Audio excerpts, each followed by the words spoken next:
Okay, folks, example number 3. It says in triangle DEF, you know what, let me move this over just a little bit. Doesn't have to be. Okay, give me that. Move this over here. Okay, and I'll erase that. There we go. Now we're better.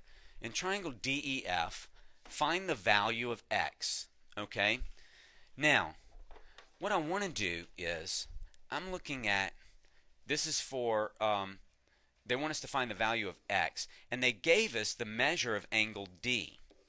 Okay, I know that D is 41, but what is x and 16? Because those are the two things that they gave me.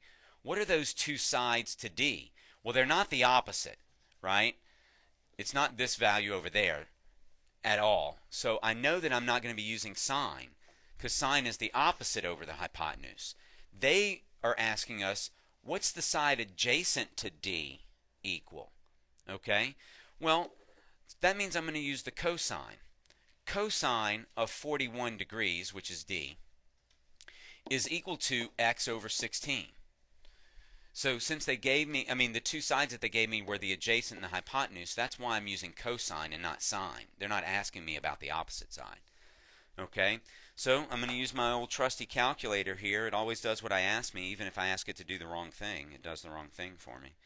Okay, cosine of 41 is going to equal 0.7547098 equals x over 16.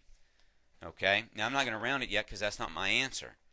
Okay, but x is being divided by 16, so I need to multiply both sides by 16 to undo that.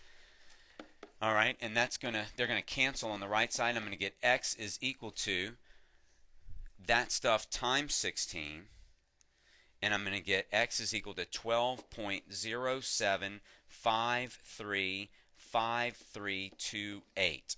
Okay, now they asked me for what x equals. Did they tell me what to round it to? They didn't. So you know what? I'm just going to leave it like that. I should have written in your notes, guys, to round it to, maybe the nearest tenth or something, but I didn't. And since it doesn't say round, I'm not going to round. I only round when it tells me to. Okay, and I only round the answers. All right, so x is just a little bit more than 12. You can see the hypotenuse is equal to 16, and you guys know that it's going to be bigger than one of the sides because the hypotenuse is always the longest side in a triangle. Okay, so that makes sense. All right, good job, guys, and I'll see you at the last example.